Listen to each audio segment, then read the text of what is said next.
O 18 de agosto de 2010, Sonia Iglesias tiñase que incorporar ao seu traballo despois das vacacións de verán. A 1:30 da tarde comezaba a súa quenda nesta tenda de roupa do centro de Pontevedra. Era a encargada da planta de moda feminina. Nunca chegou a incorporarse.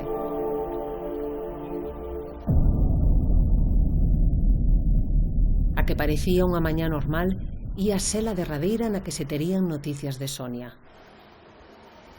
Pero ese día comezaba como moitos outros. Saíu daqui, do portal da súa casa xunto coa súa parella, Julio Araujo. Foron a almorzar a este bar, que está xusto ao carón da súa casa, como facían a miúdo. Mentres almorzaban, estiveron como moitas outras mañás. Ninguén notou nada extraño no comportamento da parella. Despois do almorzo, Sonia decidiu pasar polo zapateiro, o que a pontevedresa acudía sempre que tiña que amañar algún calzado. Esa mañá comentoulle a Pepe, o seu zapateiro, que non tiña moita presa por recollelos. Sería moi raro notar algo extraño nun cliente que non sabes os problemas internos deles, non? É bina normal, tampouco te paras a ver que pode ter.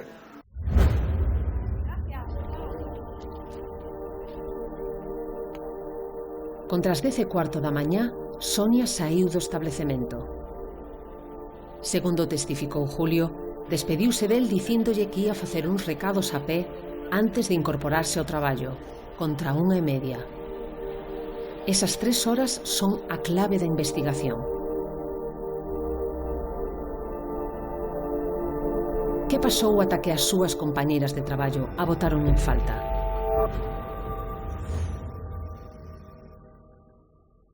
Una compañera, la que llamó, en este caso su marido, para decirle que no había venido Sonia a trabajar, o sea, que no había entrado, que era muy raro. Y nada, la llamábamos a su móvil y no cogía. Algunhas testemuñas din vela pola rúa Oliveira uns minutos despois das 10:30, algo que desmente a policía. A derradeira persoa que a viu foi Julio Araujo, quen a última hora dese mesmo día se achega á policía de Pontevedra para denunciar a súa desaparición. O dispositivo de busca da Policía de Protección Civil funciona xa a pleno rendemento 2 días despois da denuncia.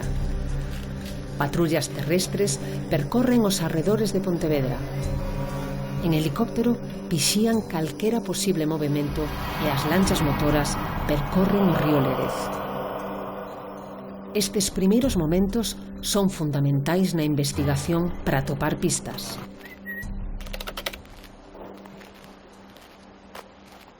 O 23 de agosto, un transeúnte atopa a carteira de Sonia tirada entre as ervas nas marismas da Alba, moi preto da zona do Bao, unha área conflitiva. Só ten as tarxetas. Falta o seu DNI e mailos cartos.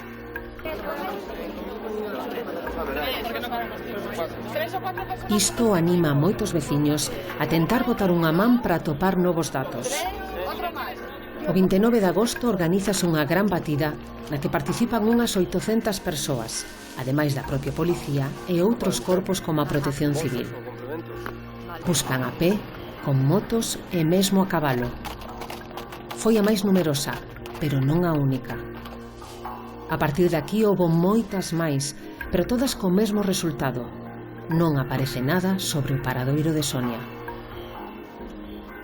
La policía nos dividió en grupos. Éramos un grupo, pues debíamos ser como 7 u 8 personas cada grupo. Nos fuimos por el lago de Castiñeiras, nos repartió por diferentes zonas del lago de Castiñeiras. Encontramos un periódico, restos de comida. Entonces llamamos a la policía. Vino inmediatamente, se encontró con esta especie de cabaña con palos y tal, y que no tenía nada que ver con Sonia. A investigación policial continúa nas seguintes semanas, pero xa sen rastrexos. Conseguir datos novos é moi difícil. Tanto é así que haberá que agardar ata o mes de xaneiro do 2011 para que se produzan novidades.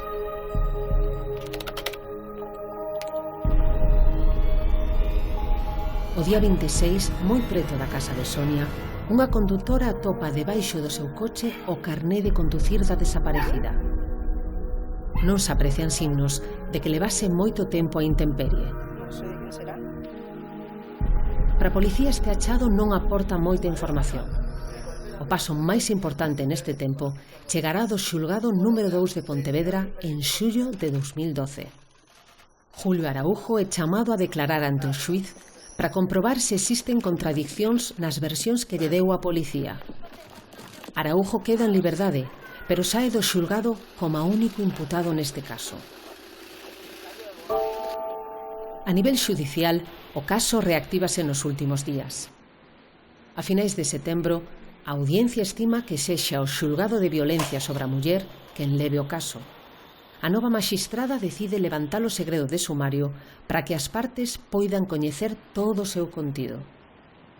Lo hemos pasado muy mal, lo estamos pasando muy mal con este tema porque es una herida que nunca se cierra, ¿sabes? Que siga ahí, no sabemos, y es un vacío muy grande porque además Sonia era una persona muy vital, con unas ganas de hacer cosas tremendas, una madre estupenda, una trabajadora estupenda. Entonces, pues, es muy duro, ¿eh? Sí, sí, es muy duro, es muy duro.